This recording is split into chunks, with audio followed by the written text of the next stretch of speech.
तो पाकिस्तान कल ऑस्ट्रेलिया के अगेंस्ट अपना सेकंड ओडीआई एडिलेड ओवल में खेलेगा। और एडिलेड ओवल वही आइकॉनिक ग्राउंड है पाकिस्तान के लिए जिसमें पाकिस्तान और ऑस्ट्रेलिया का 2015 के वर्ल्ड कप में क्वार्टर फाइनल हुआ था और वहाब रियाज ने अपना फेमस स्पेल बॉल किया था अगेंस्ट शेन वॉटसन। उसके बाद नेदरलैंड्स ने इसी ग्राउंड में साउथ अफ्रीका को हराया था T20 वर्ल्ड कप 2022 में, जिसकी वजह से पाकिस्तान सेमीफाइनल्स तक क्वालिफाई कर पाया था।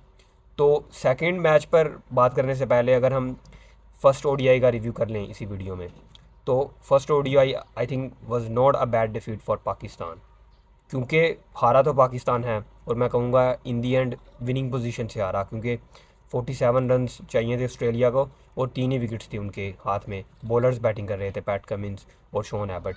वहाँ से रन आउट की भी एक अपॉर्चुनिटी पाकिस्तान ने मिस की, जिसकी वजह से ऑस्ट्रेलिया वो चेज़ कर पाया। सिर्फ 2 ही विकेट से एक्चुअली जीता था, बट अगर पाकिस्तान की तरफ से एफर्ट थोड़ी सी और देखने को मिलती और एक्स्ट्राज बहुत ज़्यादा पाकिस्तान ने दिए, अगर उन एक्स्ट्राज को अवॉइड किया जाता तो I think result would have been a bit different. But फिर भी a lot of credit goes to Pakistan bowlers, to Haris Rauf mostly, then Shaheen Afridi और नसीम शाह ने भी अच्छी बॉलिंग की। हसनैन थोड़ी सी और बेहतर बॉलिंग कर सकते थे, बट आई थिंक उनका भी पार्ट था उस मैच में, जिसकी वजह से पाकिस्तान मैच में बना रहा। तो बैटिंग की अगर हम बात करें तो बैटिंग डिसअपॉइंटेड लगी मुझे। अब उसमें यह भी था कि एलिमेंट के डेब्यूटेंट्स बहुत ज़्यादा थे, लाइक इरफान खान न्याजी, कामरान गुलाम और साइम अयूब भी डेब्यू कर रहे थे। उनके पास भी ज़्यादा इंटरनेशनल मैचेस का एक्सपीरियंस नहीं है अगर हम बात करें बाउंसी विकेट्स पर खेलने का। तो ये भी एक एलिमेंट था, बट स्टिल आई थिंक थोड़ी सी बेहतर परफॉर्मेंस डिलीवर की जा सकती थी पाकिस्तान बैटर्स की तरफ से। डॉट बॉल्स बहुत ज़्यादा खेली, रन रेट बहुत स्लो था। I think the only batter Pakistan की साइड से जो कि पॉजिटिव लगा और जो बहुत आराम से इजीली खेल रहा था वो थे बाबर आजम। और I think that would have been and that should be the biggest positive for Pakistan, क्योंकि बाबर आजम का जो हमने देखा है रिसेंटली, ना तो T20s में वो अपने बेस्ट में लगे हैं और ना ही टेस्ट क्रिकेट में। और आई थिंक ओडीआई फॉर्मेट ही उनका जो ऐसा फॉर्मेट है जो कि जिसमें वो मोस्ट कंफर्टेबल रहते हैं। तो ये उनके लिए बेस्ट टाइम है। अभी 2 ओडीआई स्टिल हैं, उसमें वो कम बैक कर सकते हैं और उनको करना भी चाहिए। जो फर्स्ट मैच में 37 की इनिंग्स खेली वो ऐसा लगा कि उसमें वो 3 डिजिट का भी स्कोर अचीव कर लेंगे, बट वो अनफॉर्चुनेटली नहीं पिक कर सके एडम जैम्पा की वो स्लाइडर को, लेकिन फिर भी ही लुक्ड रियली पॉजिटिव। उनके अलावा बाउंसर्स के अगेंस्ट आई थिंक पाकिस्तान को वर्क करना पड़ेगा, क्योंकि ऑस्ट्रेलिया में हमेशा से पाकिस्तान फंसता आया है।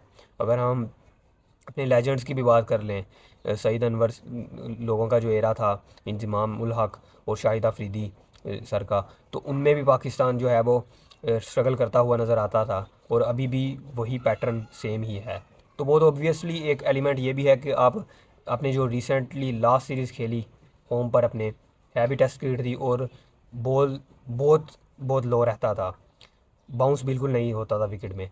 तो ये भी एक है, आप यूज़ टू नहीं हो वहाँ पर खेलने के, लेकिन फिर भी you would expect from your players to play a bit more with a bit more intent on Australian pitches.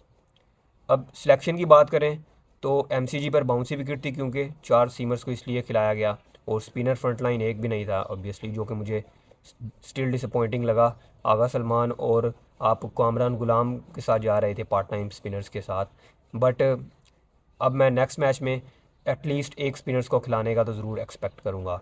अगर एक नहीं तो 2 भी खेल सकते हैं एक्चुअली, क्योंकि एडलेड कंपैरेटिवली ऑस्ट्रेलिया की दूसरी पिचेस के साथ अगर कंपेयर किया जाए एडलेड को, तो स्पिनर्स के लिए ज़्यादा मदद रहती है यहाँ पर। बट एटलीस्ट एक को तो आई थिंक खिलाना चाहिए।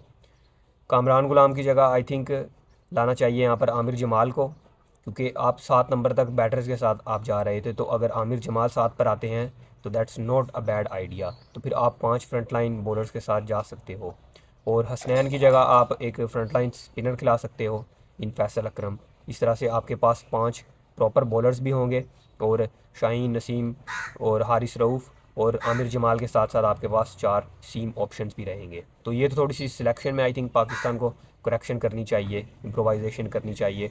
और उसके बाद साइम अयूब और अब्दुल्ला शफीक के लिए आई थिंक ये ऐसा टाइम है जहाँ पर उनको अब परफॉर्म करना ही पड़ेगा।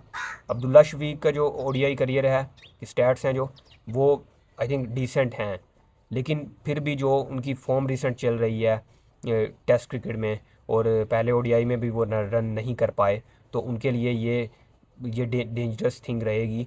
और साइम इमामुल हक और फ़खर जमान है जो वो ये न्यूज़ ये भी आ रही है कि नेक्स्ट सीरीज़ में उनका कमबैक होने वाला है, तो दोनों ओपनर्स की छुट्टी हो सकती है।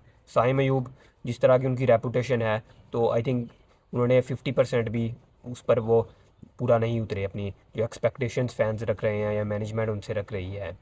दैन उनके बाद इरफान खान न्याजी, सलमान अली आगा, मिडल ऑर्डर में जो नए हैं प्लेयर्स, कामरान गुलाम को भी अगर आप उसमें शामिल कर लो, तो उनको भी अब अपनी जगह को सीमेंट करने के लिए परफॉर्मेंस देना पड़ेगी। इरफान खान न्याजी आई थिंक ठीक खेल रहे थे, बट अनफॉर्चुनेटली वो रन आउट हुए। लेकिन सलमान अली आगा, उनके लिए भी चैलेंज रहेगा यहाँ पर, वाइस कैप्टन हैं अभी वो, तो आप ज़्यादा वो श्योर हैं अपनी पोजीशन को मेंटेन रखने के लिए टीम में, बट फिर भी उनको आई थिंक इस बाउंसी विकेट्स पर खेलना उनके लिए थोड़ा मुश्किल भी रहेगा। और आई थिंक मुश्किल के साथ साथ अगर वो इस चैलेंज को एक्सेप्ट करते हैं विद मेकिंग रन्स, तो ये उनके लिए एक पॉजिटिव चीज़ भी रहेगी और टीम में उनकी जगह और फिर सीमेंट हो जाएगी।